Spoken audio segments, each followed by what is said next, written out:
Voilà, pour comprendre où nous en sommes, c'est bon de faire de l'histoire et de regarder ce qui s'est passé auparavant. Ça nous permet de comprendre la dynamique de notre propre situation. Alors, il y a un excellent livre, c'est le livre de Bertrand Gilles, Histoire des techniques, publié en 1978 dans la collection de la Pléiade, aujourd'hui épuisé, presque introuvable et qui se vend très cher chez les bouquinistes, parce que les universitaires le recherchent. Et donc dans ce livre, Bertrand Gilles a proposé une vue de l'histoire qui n'explique pas tout, mais qui est quand même fortement explicative. Il découpe l'histoire en périodes, caractérisées chacune par la synergie de quelques techniques fondamentales. Et sur cette synergie se bâtit bien sûr l'économie, mais également finalement ça a des conséquences qui dépassent l'économie elle-même. Et donc, alors il commence bien sûr par la pierre taillée, puis après il prend le système de l'Antiquité, tout ça, bon, passons. Si on regarde les événements les plus récents, au début du XVIIIe siècle, on a encore le système technique classique, qui est essentiellement agricole, avec quelques manufactures, genre Gobelin, Saint-Gobain, etc. Mais enfin, l'industrie n'existe pas. Et aux alentours de 1775, naît ce que Bertrand Gilles appelle le système technique moderne qui s'appuie sur la mécanisation. La mécanisation a été permise en fait par la chimie des alliages, la chimie de la métallurgie qui a permis de construire des machines en acier beaucoup plus solides que les machines en bois qu'on utilisait jusqu'alors, beaucoup plus précises aussi, et c'est comme ça que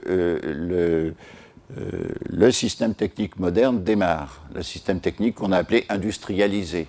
En fait, le mot industrie, qui signifie ingéniosité dans l'action ou ingéniosité dans la production, a été accolé à la mécanisation, à tel point que d'un point de vue symbolique, il rayonne des engrenages et des cheminées d'usine, alors qu'en fait, c'est parce que tout simplement au début du XIXe siècle, la manière la plus ingénieuse de produire, c'était effectivement de mécaniser la production.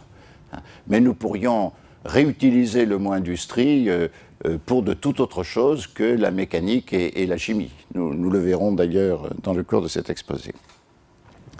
Aux alentours de 1875, arrive la maîtrise de l'énergie avec l'électricité et l'essence, et le moteur à explosion, le moteur électrique aussi. Ce sont des innovations fantastiques et c'est bien dommage qu'on accorde tant d'importance aux politiques et aux généraux. Les véritables héros de notre histoire sont les gens qui ont inventé ces machines. Et cela, ça a donné le système technique moderne développé qui a fait naître la grande entreprise. Jusqu'alors, les entreprises étaient des PME, des petits ateliers. Là, avec l'électrification et l'arrivée du moteur à essence pour le transport, la grande entreprise se développe. Elle naît en fait à Chicago aux alentours de 1880. Avec les premiers gratte-ciel, les premiers grands immeubles de bureaux qui naissent à ce moment-là. Et la première organisation vraiment systématique du travail de bureau qui naît à ce moment-là. Et puis aux alentours de 1975, eh bien, nous avons un nouveau glissement vers un nouveau système technique que Bertrand Gilles appelle le système technique contemporain. Alors il a eu du flair parce qu'il a sorti son livre en 1978, vous voyez, 75, c'est court, quoi. Il a compris, quoi. Mais on a eu aussi Nora et Mac à peu près à la même époque qui ont eu une intuition judicieuse. Et vous remarquerez aussi que le livre de Adam Smith, La richesse des nations, est publié en 1776. C'est-à-dire qu'en fait, les penseurs n'attendent pas des décennies pour tirer les leçons de ce qui est en train de se passer, pour comprendre ce qui est en train d'émerger. Donc nous avons le système technique contemporain, et lui, il se bâtit sur une synergie tout à fait nouvelle, qui est la synergie entre le microprocesseur, pourrait-on dire, la microélectronique, microprocesseur et mémoire, le logiciel et le réseau.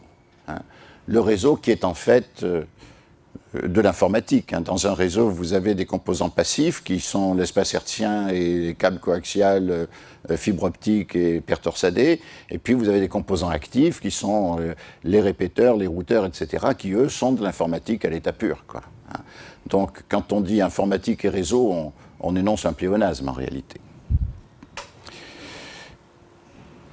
Alors, si vous remettez un peu en mémoire les conséquences de la première révolution industrielle, elles ont été assez bouleversantes. Hein. Le monde a changé. Hein. Je vais y revenir tout à l'heure. Pour le moment, regardons un tout petit peu le raisonnement de Bertrand Gilles. Il décrit chaque période bâtie sur une synergie donc de quelques techniques fondamentales qui s'appuient l'une sur l'autre comme les deux moitiés d'une voûte. Il décrit ça par une courbe en S. Au début, ça démarre lentement parce qu'on a du mal à assimiler la nouveauté, à comprendre ce qui se passe. Puis il y a une croissance rapide. Et puis au bout d'un certain délai, le potentiel que cette synergie comportait est pleinement utilisé, ça plafonne. Et à ce moment-là, l'économie entre en crise. Les institutions qui s'étaient construites pour exploiter la synergie en question se trouvent déstabilisées. Le doute germe et on se met à écouter les inventeurs. Jusqu'alors, on ne les écoutait pas. Hein. On était dans le train était lancé, tout le monde était dans le culte de la synergie qu'on exploitait. À partir du moment où le doute s'installe, on commence à écouter les inventeurs et on est en mesure d'innover. Hein.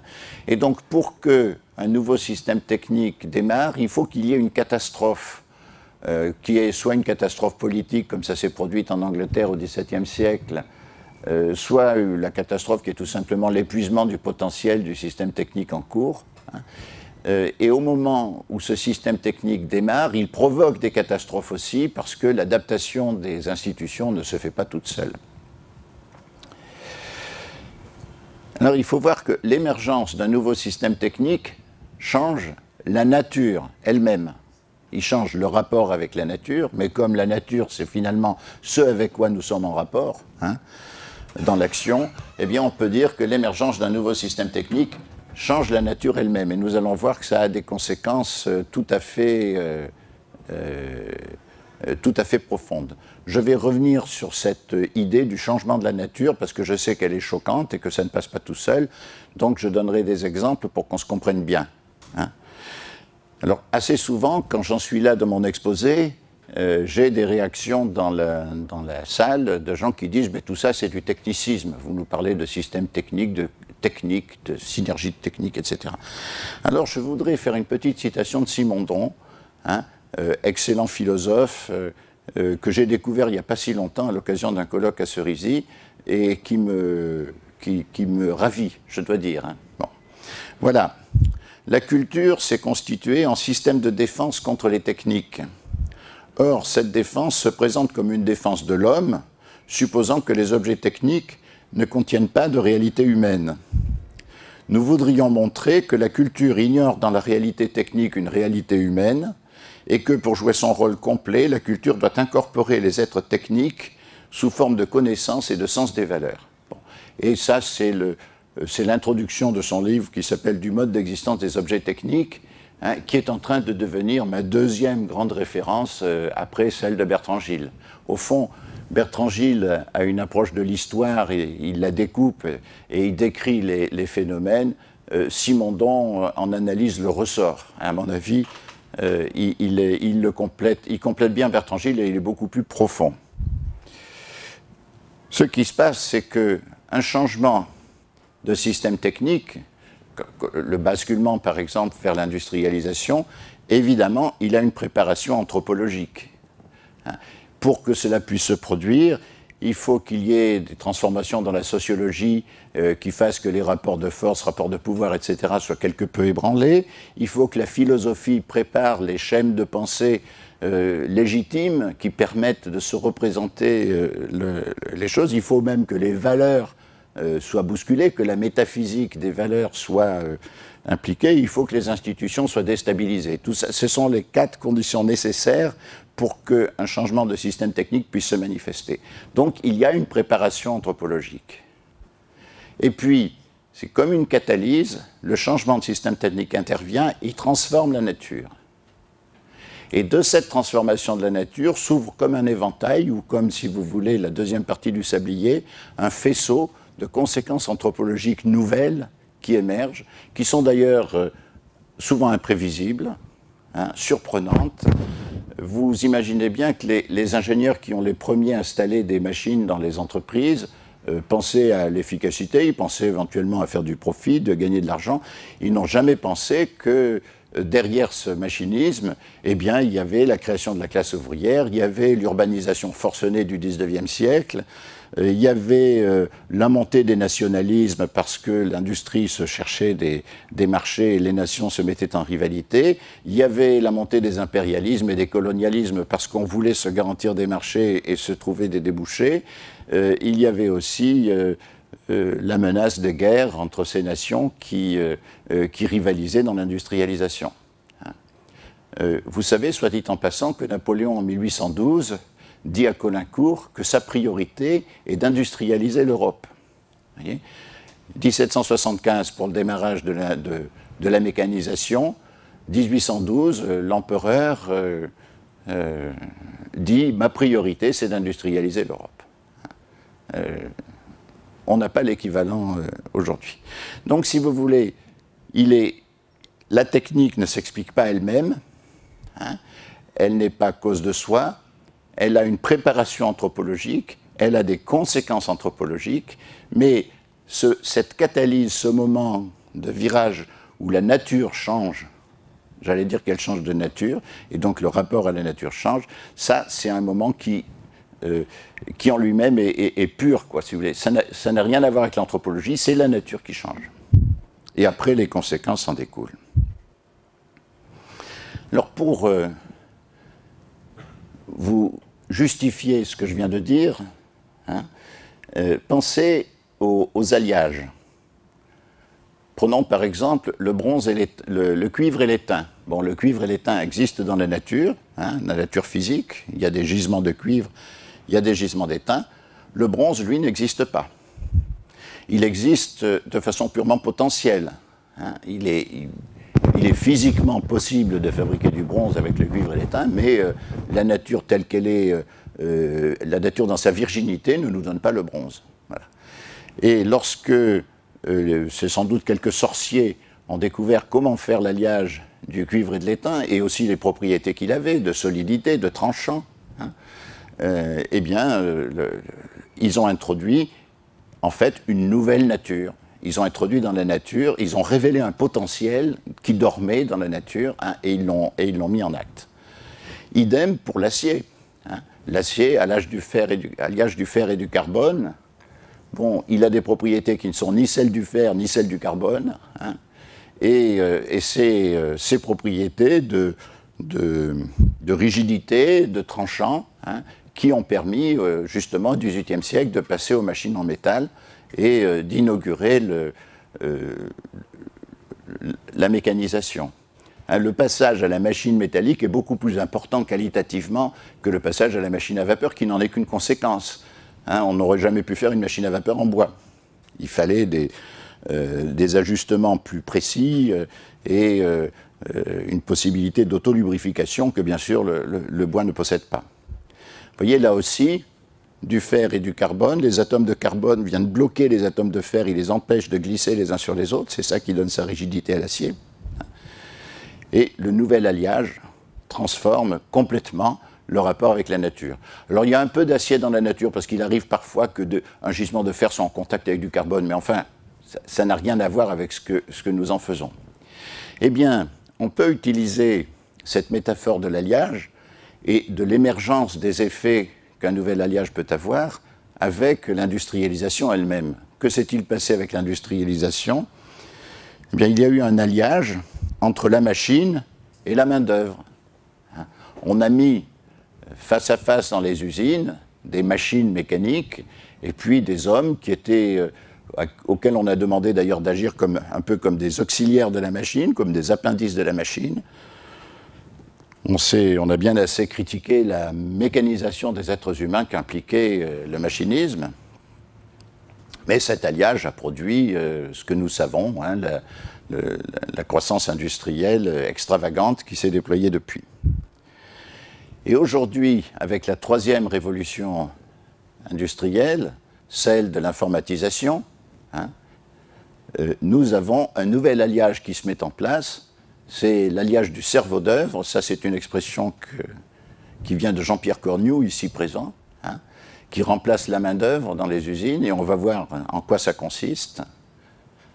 L'alliage du cerveau d'œuvre avec l'automate que lui fournit l'informatique. L'automate programmable, hein, automate qui est fait pour réaliser tout ce qu'il est possible de programmer.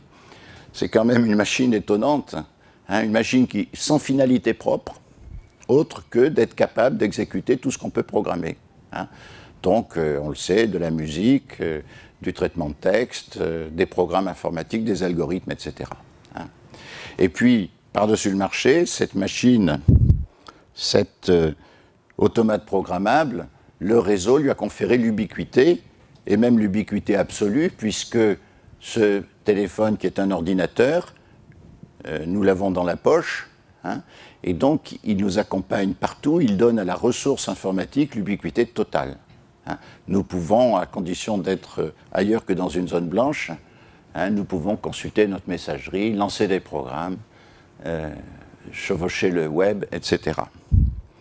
Donc nous avons un nouvel alliage que fait surgir la troisième révolution industrielle, l'alliage du cerveau d'œuvre et de l'automate programmable ubiquitaire, et c'est en ça que consiste le changement de la nature. Cet alliage, il n'était pas logiquement impossible auparavant, il était matériellement impossible, hein, et maintenant il surgit et ses conséquences se déploient. Et c'est ce déploiement qui est fondamentalement le sujet de la conférence d'aujourd'hui. Alors, juste une petite parenthèse, il y a un bouquin que j'aime bien, c'est Brynjolfsson et McAfee, qui sont deux profs au MIT, qui ont sorti un livre dans lequel ils utilisent une métaphore qui est utile pour mettre les choses en proportion. Nous sommes, disent-ils, à la moitié de l'échiquier. Bon, ils font allusion à une légende indienne. Vous savez que l'inventeur du jeu d'échecs s'est fait récompenser, enfin le Maharaja du coin lui a demandé « Que veux-tu comme récompense pour cette invention merveilleuse ?» Et l'inventeur du jeu d'échecs a dit « Oh ben c'est tout simple, tu mets un grain de riz sur la première case de l'échiquier, puis 2 sur la seconde, puis 4 sur la troisième, puis ainsi de suite, et tu doubles à chaque fois. Et une fois que tu auras rempli l'échiquier, ben, tu me donnes le riz qu'il y a dessus. Hein ?» Bon, alors quand on est à la 32e case, j'ai calculé ce que ça fait en partant du nombre de grains 2 puissance 32 moins 1, hein, bon, et du poids d'un grain de riz. Bon. Alors quand on est à la 32e case, ça fait 140 tonnes de riz, et j'ai regardé les statistiques de production de riz, ça fait la récolte annuelle d'une rizière de 40 hectares. Bon, c'est à l'échelle humaine. Hein. Alors ils disent, nous en sommes là. C'est-à-dire que tout ce que nous avons aujourd'hui, ce qu'a réalisé aujourd'hui l'alliage du cerveau d'œuvre et de l'automate programmable, c'est ça. Hein, c'est l'équivalent de la récolte d'une propriété de 40 hectares. Mais quand on arrive à la fin de l'échiquier, 2 puissance 64 moins 1 grains de riz, alors là, ça fait 600 milliards de tonnes. Et 600 milliards de tonnes, c'est 1000 fois la production annuelle mondiale de riz. Hein. Alors l'histoire raconte que le Maharaja, étant incapable d'accomplir sa promesse, a fait couper la tête du type parce que c'était la seule manière de s'en sortir. Hein, bon. Mais passons pour l'anecdote. Ce que disent Brynjolfsson et McAfee, c'est aujourd'hui, avec nos iPads, nos iPhones, nos systèmes d'information, notre Customer Relationship Management, nos intranets, etc., nous en sommes au tout début, en fait, de cette réalité. C'est la loi des exponentielles. Hein, et en plus, il y a un caractère assez étonnant, naturel aussi, mais étonnant dans cette histoire. Le cerveau d'œuvre, c'est notre cerveau. C'est nous quand nous travaillons, quand nous sommes impliqués dans l'action productive. Notre cerveau, c'est une ressource naturelle, humaine certes, mais qui fait partie de la nature. Il est dans la boîte crânienne, il est là. Bon. Eh bien, c'est une ressource naturelle inépuisable. Contrairement à l'énergie d'origine fossile, dont on sait très bien que le stock s'épuisera un jour, d'ailleurs il paraît que ça a déjà commencé un peu, hein, notre cerveau est une ressource naturelle inépuisable. Nous sommes tous, chacun, dotés de facultés que nous de potentiel que nous exploitons ou que nous laissons en friche, on en laisse pas mal en friche en réalité, hein, et le potentiel que nous possédons chacun est en fait sans limite. Nous sommes tous capables, à condition bien sûr de s'appliquer, d'apprendre toutes les langues, de jouer de tous les instruments de musique, de diriger tous les orchestres, de peindre tous les tableaux, etc., etc. Maintenant, bien sûr, il faut de l'entraînement, il faut de la formation, c'est clair, mais c'est notre potentiel. Et quand nous agissons collectivement, c'est-à-dire quand nous sommes insérés dans une institution qui organise une action collective, là aussi, le potentiel est encore démultiplié. Donc, c'est ça qu'ils veulent dire. Ce qui est derrière la réalisation actuelle, qui est encore pataude, maladroite, on sait bien que dans nos entreprises, ça ne se passe pas comme ça devrait se passer. Ce qui est dans la réalisation actuelle, même si c'est impressionnant, c'est peu de choses par rapport à ce qui nous attend. Alors justement, pour savoir ce qui nous attend, nous avons à l'Institut Xerfi utilisé le néologisme économie. Vous voyez que dans économie, il y a icône, c'est pratique, quoi, hein. On a un peu l'idée que ça a un lien avec l'imaginaire, il y a quelque chose là-dedans. Quand on parle du cerveau, d'ailleurs, on est dans ce monde où, avant de faire les choses, on commence par les rêver, on commence par ressentir des émotions, puis après on conceptualise et on fait, quoi. Donc, icône, image. Bon. Donc, nous avons construit un modèle purement mental, purement théorique, évidemment simpliste, parce que tout modèle est une simplification, bien sûr, de ce que peut être une économie informatisée qui tire le parti de cette troisième révolution industrielle et qui soit arrivée à maturité, donc qui ait surmonté les troubles de l'adolescence que l'économie connaît aujourd'hui. Alors, il est évident, bien sûr, que quand on dit économie informatisée, ça ne veut pas dire que la mécanique est supprimée, que la chimie est supprimée, ou l'énergie. Bien sûr que non. Hein, ça continue. Si vous regardez ce qui s'est passé au moment de la mécanisation, avant la mécanisation, la partie la plus importante de l'économie, c'était l'agriculture. Pour les physiocrates, l'agriculture et les mines, c'était ça la richesse. Hein. Lorsque l'industrie s'est mécanisée et chimisée, l'agriculture n'a pas été supprimée. Elle existe d'ailleurs toujours.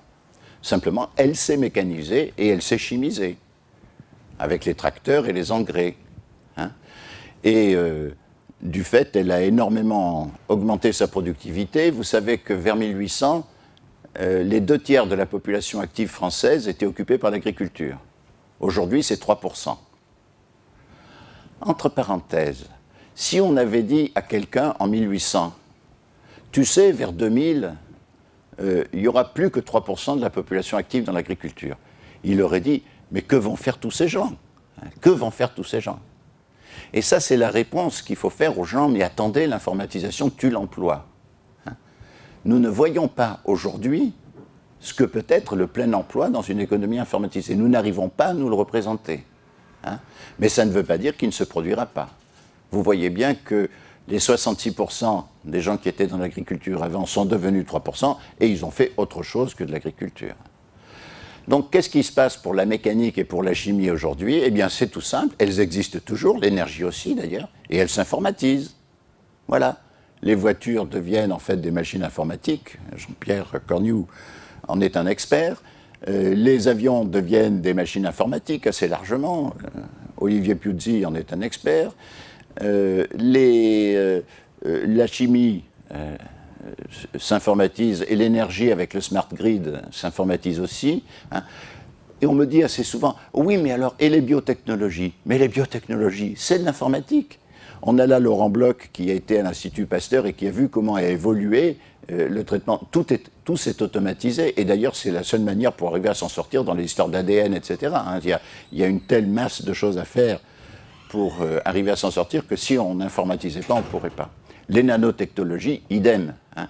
Quand on dit que les technologies fondamentales aujourd'hui sont celles de l'informatique et que le destin de l'industrialisation d'aujourd'hui, c'est l'informatisation, hein, c'est ça que l'on dit. On ne dit pas que les autres techniques disparaissent, point du tout. Hein. On continue à construire des maisons. Voilà. Mais c'est ça le pivot hein, de l'évolution. C'est là que ça se trouve, c'est là que ça se passe. Quand vous regardez ce qui se passe dans une entreprise, vous allez dans une grande entreprise aujourd'hui, vous baladez dans la direction générale, vous regardez dans les bureaux, les gens sont soit en réunion, soit devant un écran clavier. Hein. C'est là-dedans qu'ils passent leur temps de travail. Bon. Vous allez dans un établissement distant, dans une agence bancaire, par exemple, où le conseiller clientèle est en relation avec les clients, eh bien, dans la relation avec les clients, il y a un troisième acteur qui est l'écran clavier, qui est posé à côté du conseiller et sur lequel il peut regarder l'état de vos comptes, etc., et éventuellement lancer des opérations que vous lui demandez. Vous allez à Pôle emploi, pareil, le conseiller qui discute avec vous si vous êtes chômeur, il a devant lui un ordinateur qui lui permet de vous trouver des offres d'emploi, etc., hein, et de trouver ce qui vous convient. En fait, la ressource informatique a sculpté, a délimité l'espace mental dans lequel agit le cerveau d'œuvre. Hein. Le cerveau d'œuvre à qui on demande d'analyser des situations, de prendre des décisions, de faire des expertises, de donner des avis, etc. Hein. Il travaille dans l'univers conceptuel qui est défini par ce qu'on appelle un système d'information. Je préfère dire informatisation parce que c'est plus dynamique, hein, c'est plus génétique. Ça détermine ce que l'on peut penser du travail que l'on fait, la manière dont on peut se le représenter. Et je crois qu'une des raisons du stress qui est aujourd'hui épidémique, c'est que dans beaucoup d'entreprises, les systèmes d'information sont mal foutus, mal conçus. Hein. Et donc, on oblige les gens à travailler dans un espace mental qui est aussi inconfortable que des chaussures qui ne seraient pas à votre taille, quoi, hein. C'est le cerveau qui est muni de chaussures inadéquates, trop serrées ou trop amples, enfin mal foutues. Hein. Et au bout d'un certain temps, le monsieur, il a beau travailler dans un bureau climatisé et hygiénique et confortable, à un moment donné, il en a tellement marre qu'il se jette par la fenêtre. Hein. On a ce genre de phénomène actuellement dans des proportions qui donnent à penser quand même. Hein. Mais c'est qu'on n'est pas dans l'économie. Hein. On est dans la pénible période de transition où on se fait en fait bisuter hein, par ce changement de la nature. Alors, où se trouve l'emploi ?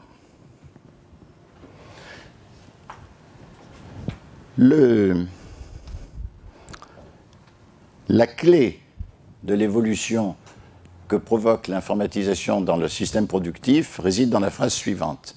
Toutes les tâches répétitives ont vocation à être automatisées. Toutes les tâches répétitives, physiques ou mentales, hein, ont vocation à être automatisées. Alors, c'est en cours. Hein. Dans les usines aujourd'hui, les usines automobiles en particulier, vous rentrez, vous voyez énormément de robots s'agiter. Hein. D'ailleurs, il faut faire gaffe parce qu'il ne faut pas passer trop près des robots, ils peuvent avoir des gestes brusques. Hein. Vous avez dans ces grands halls automatiques, dans la sidérurgie c'est pareil, hein, ce sont de grands automates, l'usine est un énorme automate, et vous avez quelque part dans un coin, dans une cambuse, un monsieur qui est devant des écrans et qui assure la supervision de l'automate. Parce que l'automate, il n'est jamais parfait. Hein. Tous les logiciels ont des défauts, les machines s'usent, les câbles se rompent, la connectique se rouille ou s'oxyde, et donc vous avez cette exigence d'une supervision attentive. Et puis vous avez aussi des équipes de maintenance qui circulent dans l'usine et qui viennent changer les pièces, mettre un peu de lubrifiant dans les rouages, etc. Mais la grande usine de naguère avec les milliers d'ouvriers qui font des tâches répétitives, qui agissent en tant que main-d'œuvre, ça appartient au passé.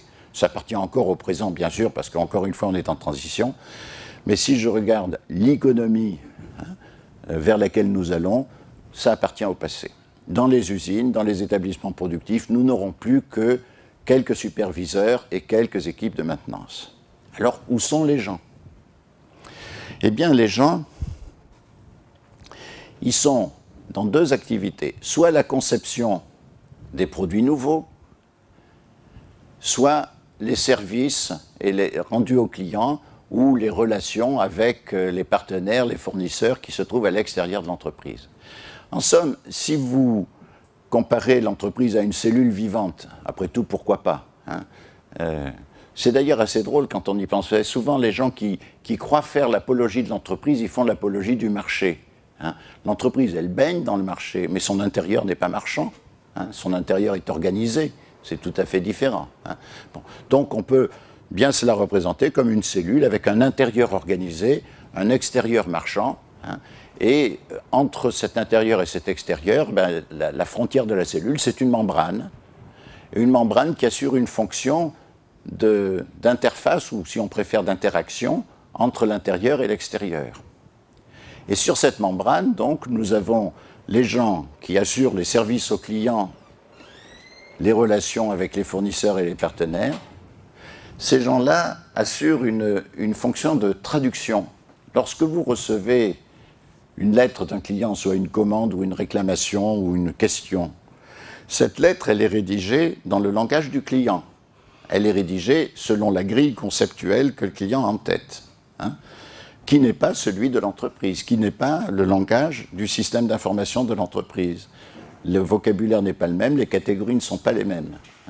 Et donc, celui qui est en relation avec le client, être extérieur, doit assurer une fonction de traduction pour que l'entreprise puisse interpréter, comprendre ce qu'a dit le client et le traiter.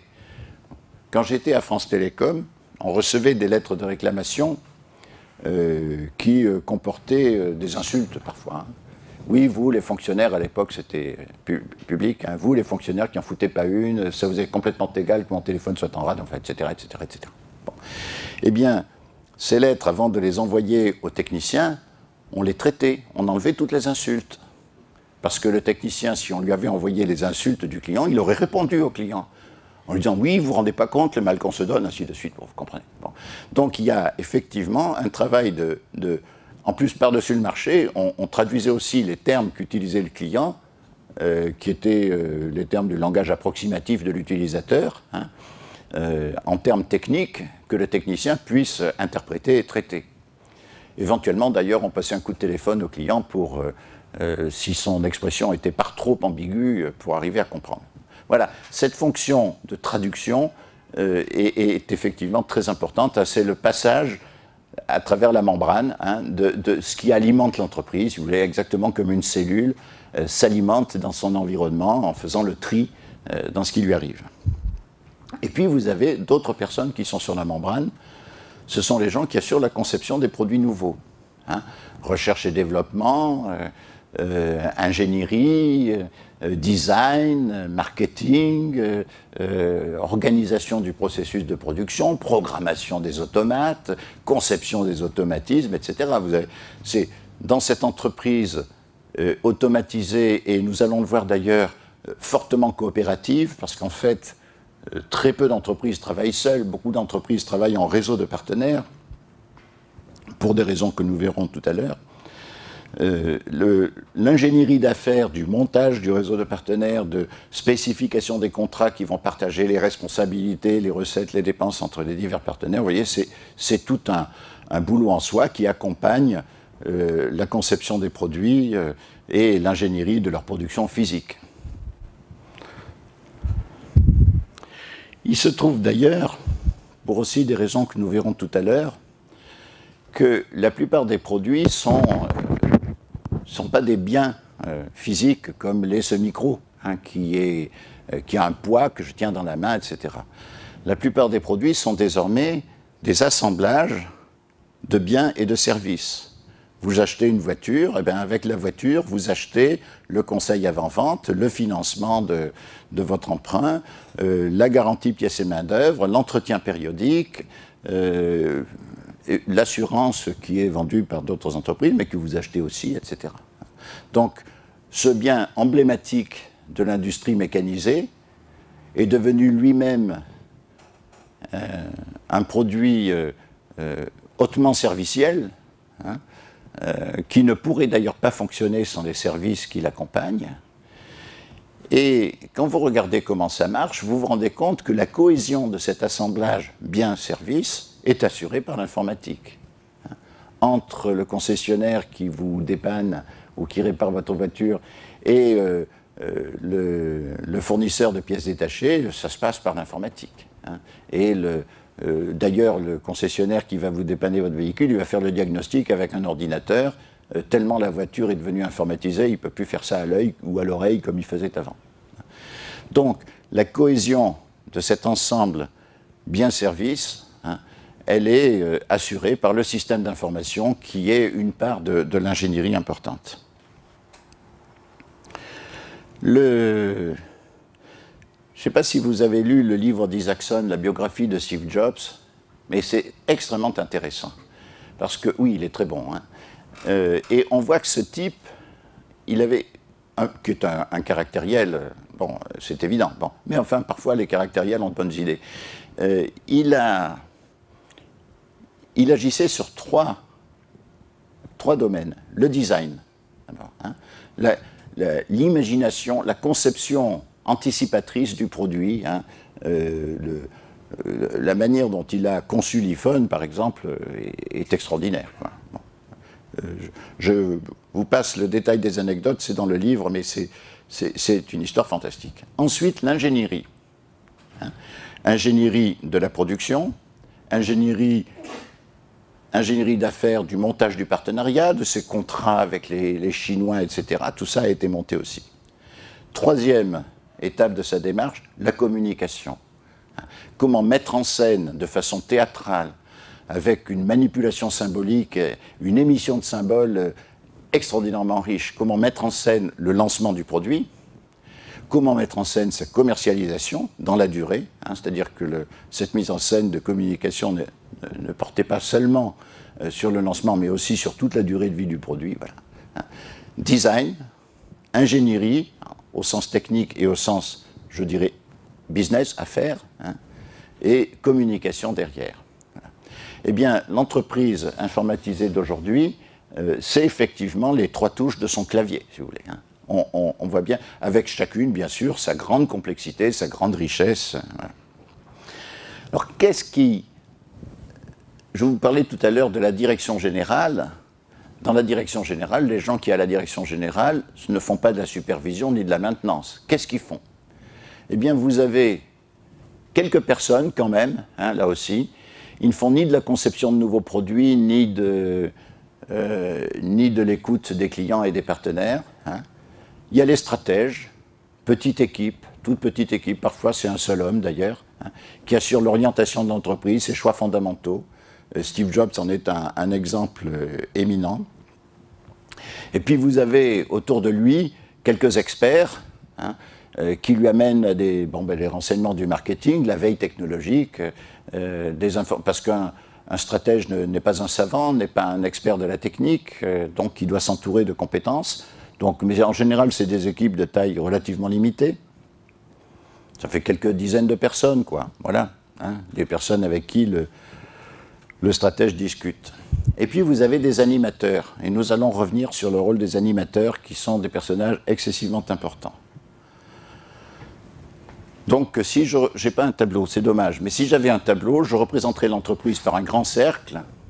Ah oui, tiens, il y a ça. Ah ouais, ben voilà.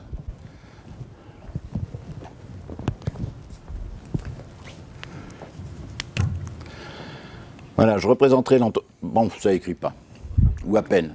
Je représenterai l'entreprise par un cercle, mais vous allez pouvoir vous le représenter dans votre imaginaire, puisqu'on est là pour parler d'imaginaire.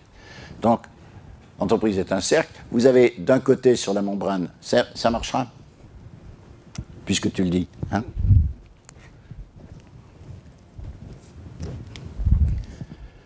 Ah oui.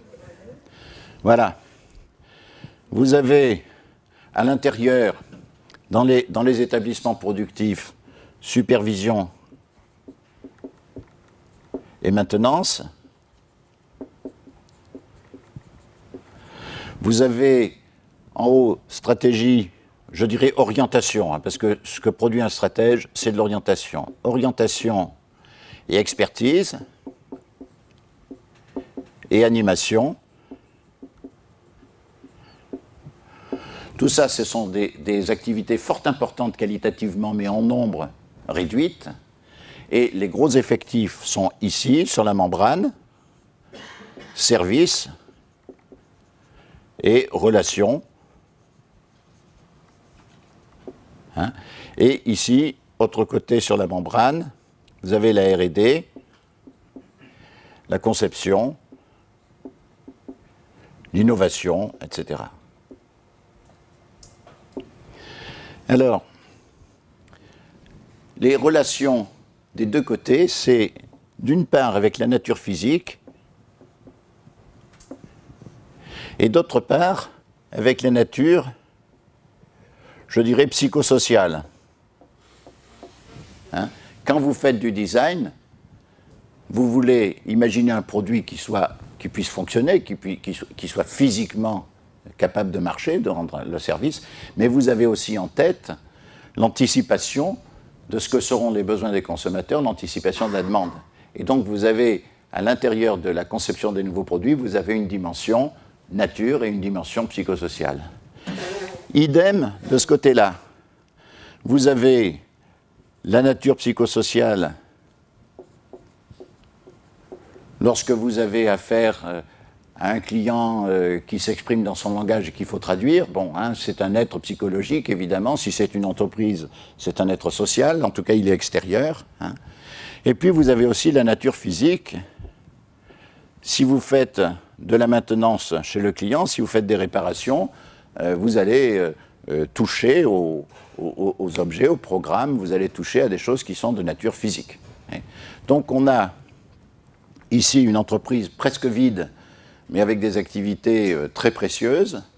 Ici, des compétences physiques et psychosociologiques pointues pour la relation avec les produits existants, avec la commercialisation de l'existant, la relation avec les clients, la relation avec le processus de production chez les partenaires. Et ici, vous avez une relation avec la nature et le monde psychosocial aussi, mais celle-là, elle est anticipatrice, hein, puisque c'est l'activité qui est en train de préparer les produits du futur.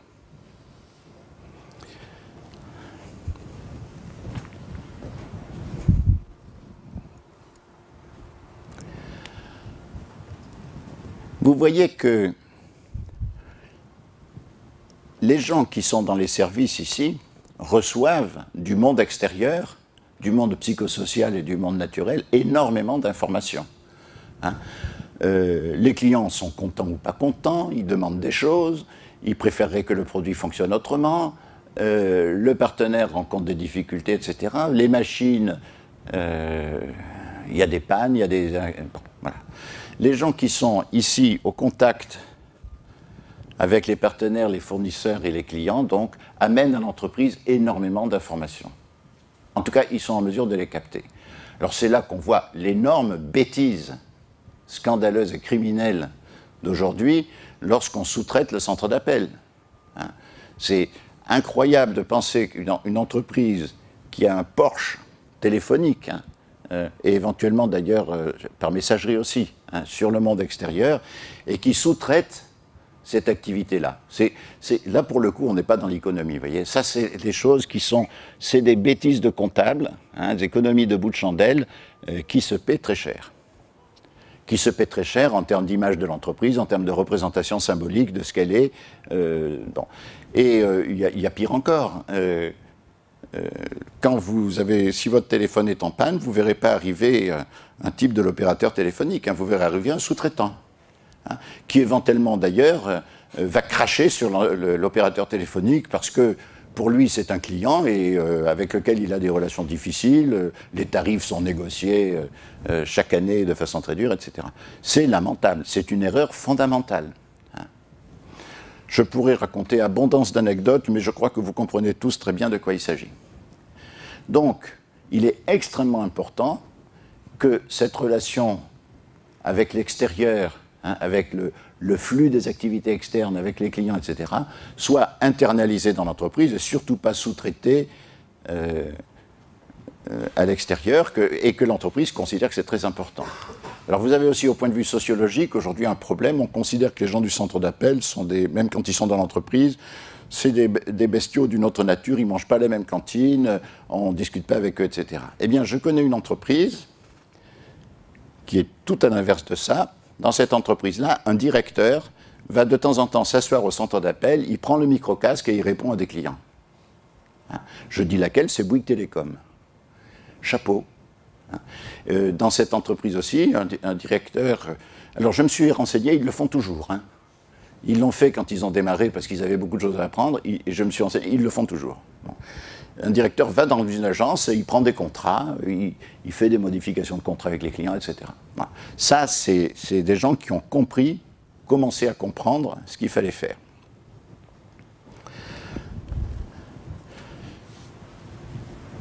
Un des grands problèmes de l'entreprise, c'est que les informations qui sont glanées par la partie, je dirais, servicielle, doivent pouvoir nourrir la conception des nouveaux produits. Notamment, les gens qui s'occupent de marketing doivent pouvoir trouver dans l'information, dans les relations avec les clients, énormément de choses qui leur servent à flairer le marché potentiel et à contribuer à la définition des produits. Et donc, on a à l'intérieur de cette entreprise une exigence de communication forte entre le pôle serviciel et le pôle conception. Mais il y a plus que ça. Ces gens qui sont dans les services, ou ces gens qui sont au contact de la nature dans la conception, ils travaillent avec leur cerveau, c'est évident. Bon.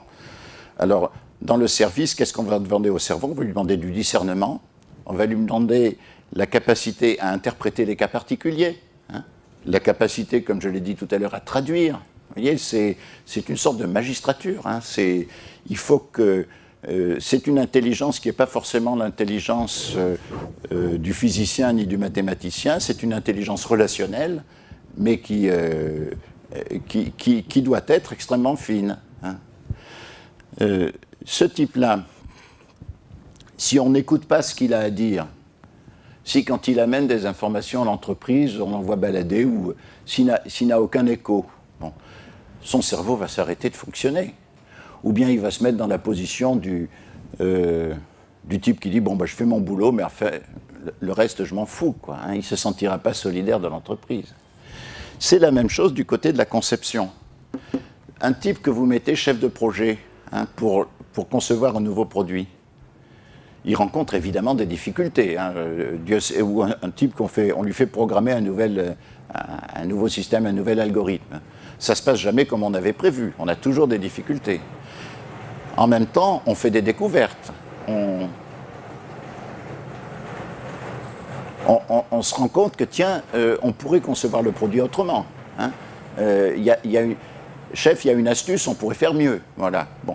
Si ce type-là n'a personne à qui parler, si on se fout de lui, il arrête de réfléchir. C'est normal. Il dit, puisqu'on se moque de ce que je peux dire, j'arrête de penser. Alors, je ne me rappelle plus le nom de cet auteur qui disait, un chef de projet qu'on n'écoute pas, le projet foire. C'est tout simple, c'est comme ça. Le projet foire. Donc, vous avez, vis-à-vis du cerveau d'œuvre, une exigence de communication très forte, une exigence d'écoute. Il faut que les gens qui s'occupent d'orientation, d'expertise, etc., disposent, qu'ils aient de grandes oreilles, qu'ils entendent ce que disent les gens qui sont au front avec les clients, qu'ils entendent ce que disent les gens qui sont au front avec la nature du côté de la conception, et que tout ça vienne nourrir la stratégie, que ça se discute. Ce qui fait que l'entreprise de l'économie est hyper communicante. Hyper communicante. Et là, c'est une...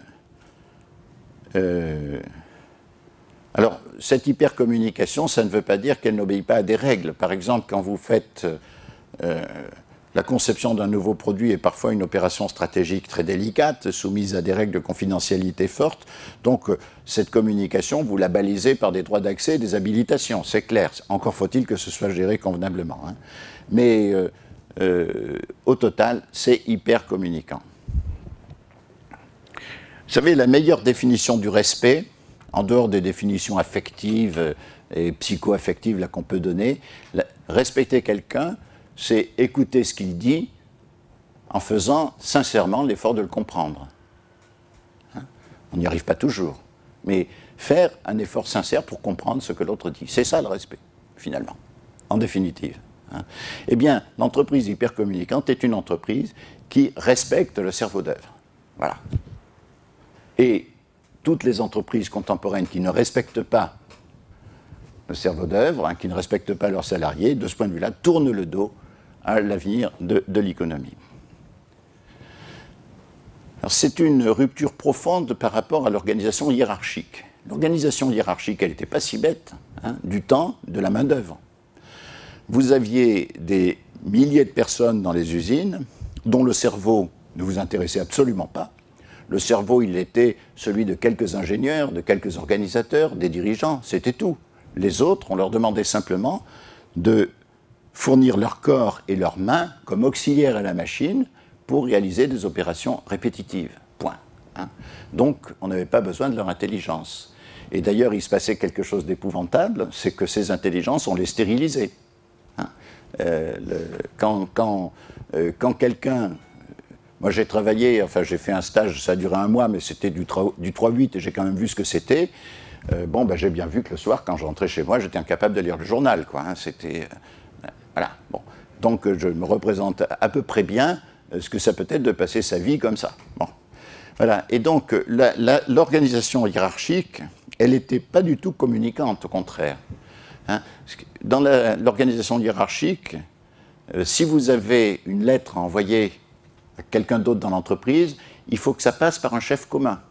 Il faut que la lettre remonte dans l'arbre hiérarchique pour qu'elle soit vue par un chef commun qui acceptera de la faire redescendre jusqu'à son destinataire. Bon, vous avez vu que la messagerie a complètement rompu avec tout ça. Hein. D'ailleurs, beaucoup de managers se sont opposés à la messagerie parce qu'ils estimaient que ça faisait perdre leur pouvoir. La documentation électronique aussi a complètement changé ça. À partir du moment où vous donnez à tout le monde dans l'entreprise les règles professionnelles qui sont écrites, et donc opposables éventuellement à quelqu'un qui les viole, bon, vous modifiez complètement le rapport d'autorité entre le type et son chef direct. Hein.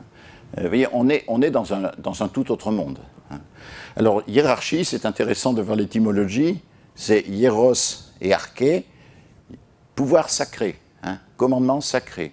C'est un terme qui vient du droit canon, hein, qui, en théologie, désigne le pouvoir d'un évêque dans son diocèse. Pouvoir sacré, il a reçu l'onction, hein, il est le descendant des apôtres, il exerce le pouvoir sacré. Eh bien, le grand drame de nos entreprises et de notre société, de façon plus générale, y compris politique, c'est que nous avons tendance à sacraliser le pouvoir. Au lieu de considérer que c'est une fonction professionnelle, technique, à sa façon, hein, d'orientation, hein, d'arbitrage, de sélection des projets, etc. Hein, on sacralise ce truc-là. Hein. Le bonhomme qui rentre dans le bureau du ministre ou qui rentre dans le bureau du PDG, il tremble, il transpire sous les bras, hein, il a la gorge serrée, il parle avec une voix de fausset. Vous connaissez ça, hein. Voilà. On vit encore dans ce monde-là. Ça, c'est un sacré obstacle. Hein. La sacralisation du pouvoir, de la relation d'autorité, est un obstacle fort au passage vers l'économie. Et je me demande si on y arrivera. Là, pour le coup, celui-là.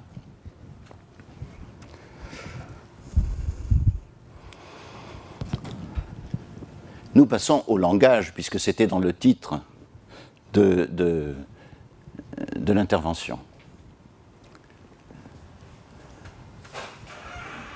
Quand je dis langage de l'informatique, il vaudrait mieux dire langage de l'informatisation d'ailleurs. Je ne pense pas au langage de programmation. Hein. La programmation, c'est un très bon sport intellectuel, excellent. Moi, j'aime bien programmer. Je ne suis pas très, très bon, hein, mais j'aime ça.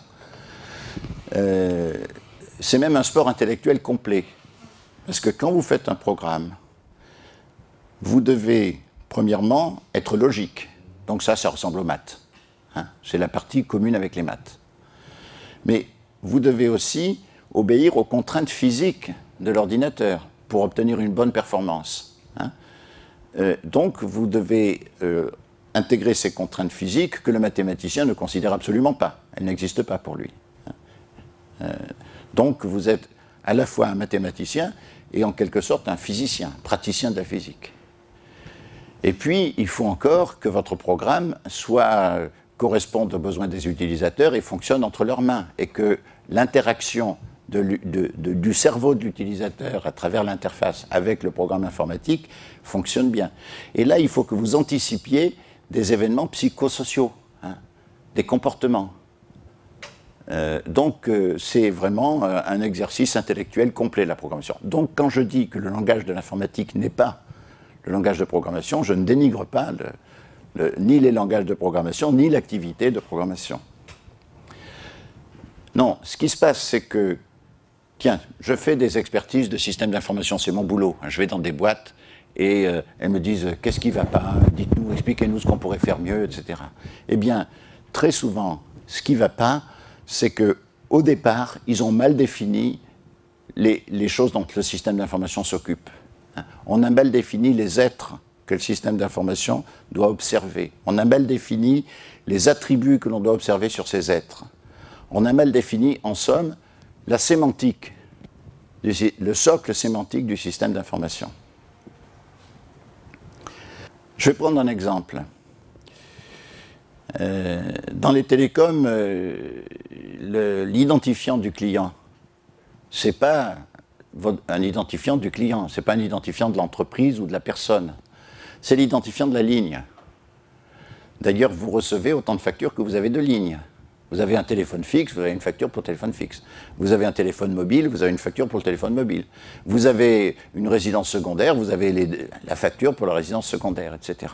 Vous n'êtes pas identifié dans le système d'information, l'entreprise a identifié l'équipement qu'elle a mis chez vous. Erreur fondamentale. Dans la banque, idem, l'identifiant, ce n'est pas le client qui est identifié, c'est son compte. C'est le RIB qui sert d'identifiant. Quand les banques ont voulu présenter sur une seule page web l'ensemble des comptes que vous pouvez avoir, il a fallu qu'elles reconstruisent à grands frais, ça leur a demandé des efforts colossaux et des ennuis terribles, il a fallu qu'elles reconçoivent à la base leur système d'information. Elles l'ont fait. Bon, donc très bien. Donc elles ont fini quand même par vous identifier. Mais au départ, elles avaient identifié le compte, comme l'autre avait identifié la ligne. Vous voyez, c'est une solution paresseuse. Hein. On passe un contrat avec un client, puis on identifie le contrat. Et après, on oublie qu'avec ce client-là, on pourrait avoir d'autres contrats. Mais ça va même loin. Regardez, l'Internet, l'adresse IP, elle confond les rôles d'adresse et d'identifiant. Hein. Et c'est ce que dit Louis Pouzin, c'est une erreur fondamentale. C'est une erreur fondamentale dans la conception de l'Internet lui-même, dont d'ailleurs Cerf est conscient, hein, n'est-ce pas Laurent? Mais ils ne savent pas comment redresser le coup, parce que quand on a tout construit comme ça, comment faire? Voilà. Et donc, quand on construit un système d'information, on a d'abord à se dire quels sont les êtres du monde réel qui doivent être représentés dans le système d'information. Donc, il y en a que je vais représenter, puis d'autres que je ne vais pas représenter. Bon. Et quand je représente par exemple le client, quels sont les attributs que je vais observer sur lui? Je vais observer son nom, son adresse, son numéro de téléphone, son adresse email évidemment, et puis peut-être quelques informations sur les relations que j'ai avec lui, les contrats que j'ai passés avec lui. Est-ce que je vais noter la couleur de ses yeux si c'est une personne? Non. Ah ben, si je suis un policier, oui, parce que je fais la fiche signalétique. Donc le choix des attributs qu'on observe dépend de ce que l'on a à faire. Le choix des concepts est déterminé par l'action que l'on doit entreprendre. Alors il se passe quelque chose de formidable dans des entreprises informatisées. On produit des abstractions, puisque quand je définis ce que je vais observer, ipso facto, par le même geste, je définis ce dont je ferai abstraction et que je n'observerai pas. Donc, les informaticiens sont des praticiens de l'abstraction. Il va sans dire que du point de vue sociologique et culturel, on n'est pas prêt à leur reconnaître ce titre. Hein. Parce que l'abstraction, n'est-ce pas, c'est la propriété des savants, des philosophes avec un P majuscule, etc. Et c'est pourtant bien ce qui se passe. Alors, quand vous définissez les concepts, ils doivent être pertinents en regard de l'action que vous voulez entreprendre. Hein. Vous partez de l'idée qu'est-ce que je veux faire, et à partir de là, vous pouvez définir les abstractions, etc. Bon. Mais l'action elle-même, quel est le critère qui va permettre de la juger? Parce qu'il y a des actions qui ne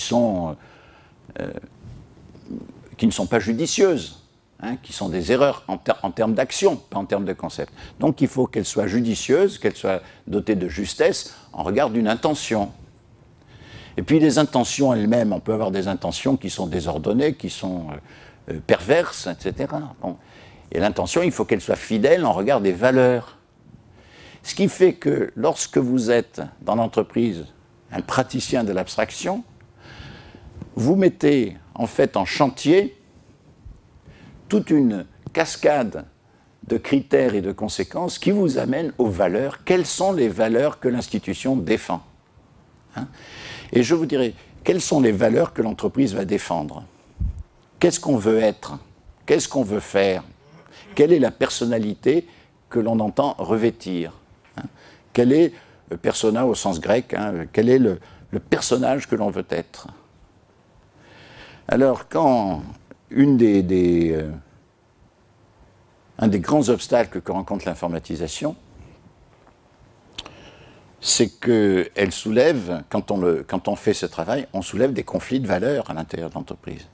Il est évident, par exemple, que si vous avez pour valeur la qualité des produits et la satisfaction des clients, hein, ce qui va d'ailleurs de pair avec l'activité des gens qui sont ici au front, hein, face aux clients, ou au front face à la conception, c'est bien ce qui correspond aux priorités de cette entreprise-là, eh bien vous êtes éventuellement en conflit avec des gens pour qui la valeur, c'est les stock options, c'est la plus-value, c'est la rémunération des dirigeants, c'est la possibilité de faire le malin en étant quelqu'un de puissant, etc. Donc il y a dans les valeurs implicites que l'informatisation apporte quelque chose qui est fondamentalement salubre, je crois, je pense, mais qui rentre en conflit avec des valeurs incorporées. Alors, vous voyez, on est en conflit avec la hiérarchie, et Dieu sait si elle est installée, hein, la structure hiérarchique. On désacralise la relation de pouvoir, Dieu sait si elle est installée, y compris au niveau politique, hein. Et on met en question les valeurs de l'entreprise, ses priorités, la façon dont elle se représente elle-même, ce qu'elle veut être, ce qu'elle veut faire.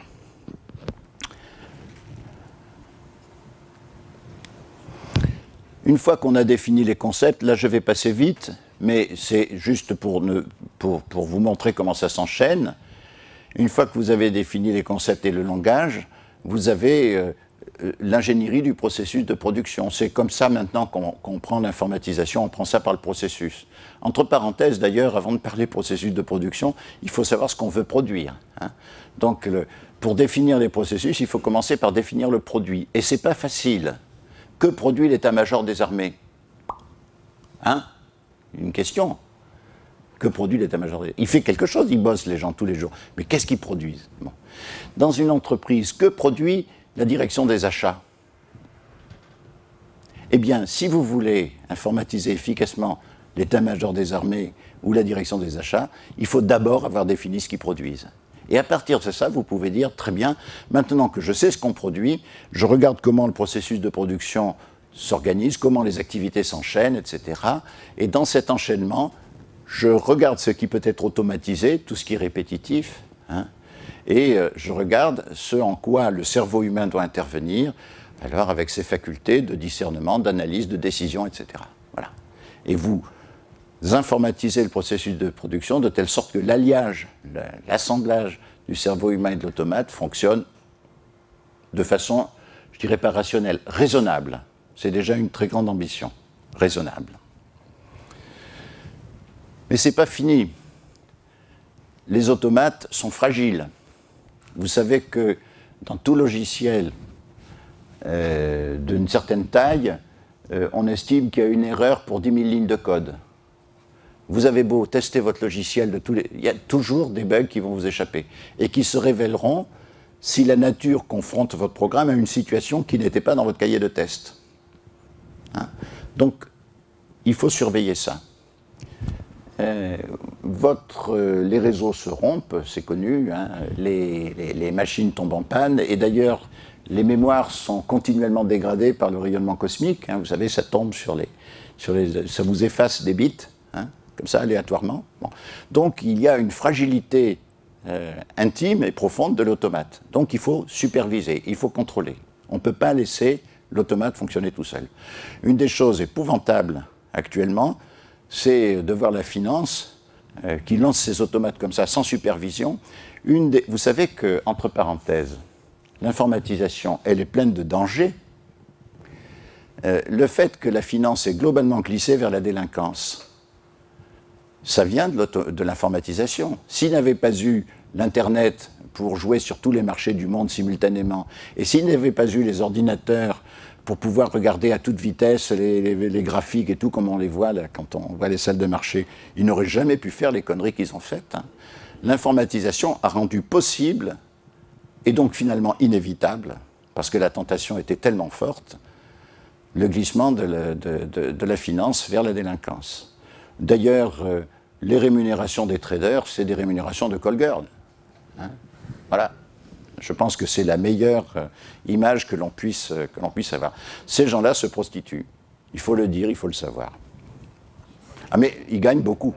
Ils gagnent beaucoup d'argent. Voilà. Vous voyez aussi que l'informatisation, ce théâtre de l'informatisation ainsi conçu, comme je vous le montre, c'est la construction de l'entreprise, de son identité. Si je parlais comme Simondon, je dirais son individualisation. Et au fond, la marque de l'entreprise, quand ça marche bien, regardez ce qu'a fait Apple avec Steve Jobs, je ne suis pas sûr qu'avec Tim Cook, ça continue, hein, soit dit entre parenthèses. Mais ce qu'a fait Steve Jobs avec Apple, c'est de faire rayonner la marque. Hein. Il lui a donné une présence et une aura qui était le résultat de son activité de conception, de design, etc., et aussi de l'activité de service qu'il a mise en place dans la commercialisation et autres. Donc, derrière cette informatisation, l'entreprise construit sa personnalité, construit son image à l'extérieur, hein, elle s'individualise au sens de Simondon. Je vais terminer rapidement pour qu'on puisse discuter, mais je vais vous faire juste une petite parenthèse de théorie économique, pure, mathématique. Hein. Tout le travail répétitif est automatisé. Bon. Il en résulte une chose toute simple, hein, c'est que l'essentiel du coût de l'entreprise se trouve ici, dans l'investissement initial, hein, et aussi dans les services. Mais si vous regardez la fonction de coût de l'entreprise, le coût marginal est très faible. Le coût marginal de production est très faible. Alors, ceux d'entre vous qui ont fait de l'économie de façon studieuse et qui connaissent le modèle de Haro-Debreu, hein, etc., savent que quand le coût marginal est faible, on est en situation de monopole naturel. C'est-à-dire qu'une seule entreprise est capable, à elle toute seule, de pratiquer des prix plus bas que ceux de tous ses concurrents potentiels et donc de dominer le marché elle toute seule. Alors, il y a une façon de riposter. C'est de dire, bon, je vais fabriquer, moi aussi, des systèmes d'exploitation comme Microsoft, mais ce ne sera pas le même. Hein? Ce sera un système d'exploitation, mais ce ne sera pas le même. Et donc, je vais satisfaire un segment de clientèle auquel le système d'exploitation de Microsoft ne correspond pas. Et le résultat, nous n'avons pas un monopole de Microsoft, nous avons un oligopole entre Apple, Linux et Microsoft. Et puis Google maintenant avec son Android qui arrive aussi à la rescousse. Vous voyez, le marché se divise en segments, satisfait chacun par un produit adéquat au segment. On différencie les produits. On a bien sûr la même situation pour l'automobile. Hein. Pourquoi les Allemands achètent des voitures françaises? Il y en a. Et les Français achètent des voitures allemandes. Eh bien, c'est parce que tout le monde fabriquait la même voiture. Hein. La voiture, elle est différenciée. On avait déjà ça dans l'économie mécanisée. Dans l'économie informatisée, où les coûts marginaux sont négligeables, et où donc, si on ne sait pas se défendre, on est écrabouillé par un monopole, la seule façon de se débrouiller, c'est de différencier le produit. Comment le différencie-t-on? Par une définition originale des biens que l'on vend, mais aussi par le service. Regardez la concurrence entre les fabricants d'ascenseurs.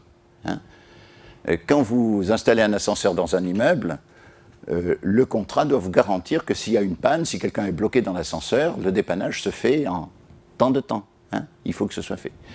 Donc, la différence, la compétition entre les fabricants d'ascenseurs, ce n'est pas dans l'ascenseur lui-même, c'est dans le service qui va derrière. Il faut qu'on puisse garantir que... Et ils ont des voitures qui tournent à travers Paris, les gars ont des téléphones, et puis hop, ils vont sortir la dame ou le monsieur de son ascenseur.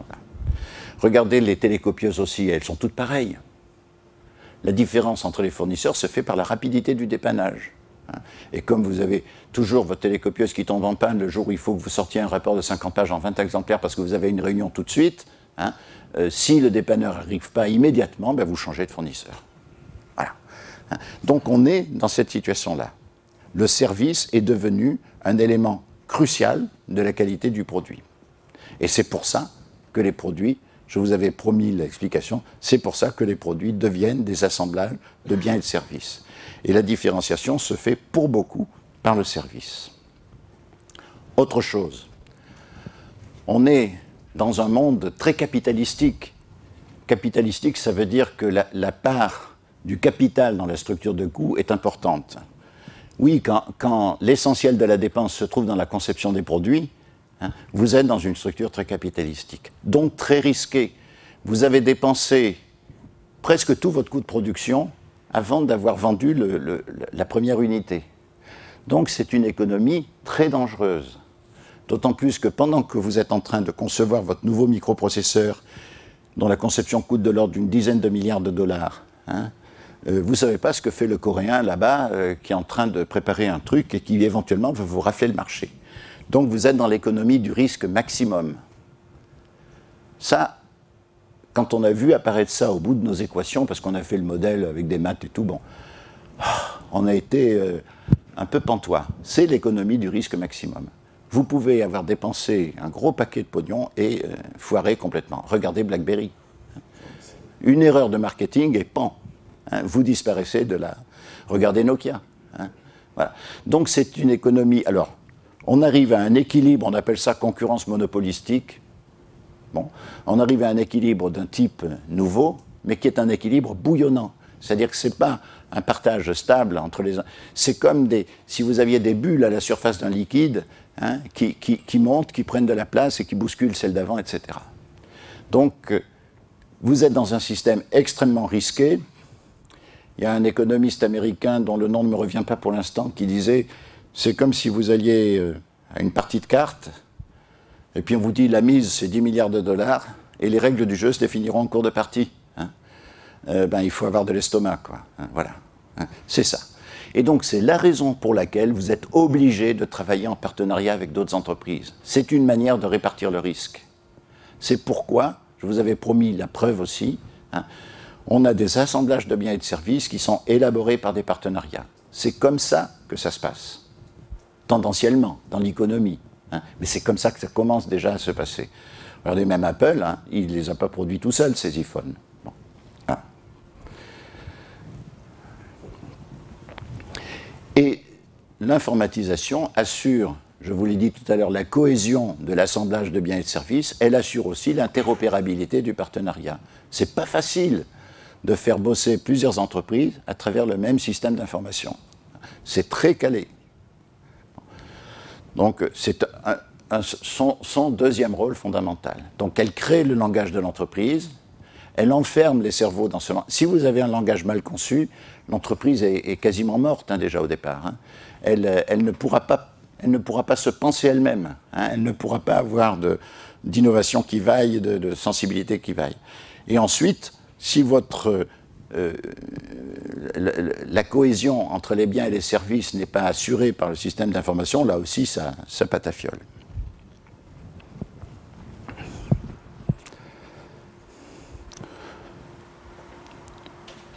Voilà, c'est mon dernier transparent. Je termine. On se dit, mais comment faire? Comment faire pour y arriver? Vous avez vu les problèmes sociologiques, hein, la remise en question de la hiérarchie, l'exigence du respect mutuel, on peut dire ça comme ça. Bon. Eh bien, je me dis, on a une chance, nous les Français, si on regarde notre histoire. Je ne sais pas si vous avez lu le bouquin de Philippe d'Iribarne, la logique de l'honneur. Hein, je crois que c'est comme ça qu'il s'appelle. Hein. Voilà. Diribarne explique, lui c'est un aristo, mais c'est intéressant, il explique que le but des révolutionnaires, il cite notamment Sieyès, c'était de donner au peuple, de déposer entre les mains du peuple les vertus de la noblesse. Alors la noblesse, elle avait des vices, le parasitisme, bon, on connaît bien la courtisanerie, mais elle avait aussi des vertus, le courage militaire, le sens de la dignité, la tenue personnelle, si on peut dire. Hein. Vous savez ce que dit Épictète. Hein. Épictète, 3 grandes vertus, dignité, réserve, droiture. Hein. C'est pas mal hein, comme résumé. Bon, c'est assez bien l'image que l'on peut se faire des vertus de la noblesse. Eh bien, nous pouvons, notre République dépose entre les mains de chacun cette exigence intime, si vous voulez, cet élitisme intérieur, quoi, hein, de cultiver ces vertus-là. Si nous savons recycler dans notre présent cette part de notre héritage a d'autres parties. Hein, le pays de la Révolution est aussi naturellement le pays de la réaction. Donc, Dieu sait si notre héritage est composite. Bon. Mais si nous savons surmonter la coupure de la Révolution pour renouer avec cette ambition de l'élitisme intime ou de l'élitisme pour tous, hein, comme disait Diderot, on a les ressources culturelles qui nous permettent de construire une économie informatisée à la française.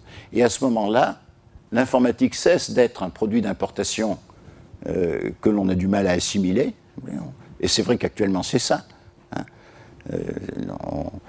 On ressent l'informatique comme une culture d'origine américaine qui porte avec elle les valeurs américaines qui ne sont pas les nôtres. Enfin, ce n'est pas nos priorités. Bon, dans la résistance à l'informatisation, il y a ce facteur-là. Là, on peut définir une informatisation à la française. Et notre pari, à l'Institut Xerfi, c'est qu'avec l'économie, on peut replacer la France au premier rang des nations. Ça ne veut pas dire qu'elle est devant tout le monde, mais qu'elle n'est pas à la traîne. Alors qu'actuellement, vous le savez bien, elle y est. Voilà, j'ai terminé.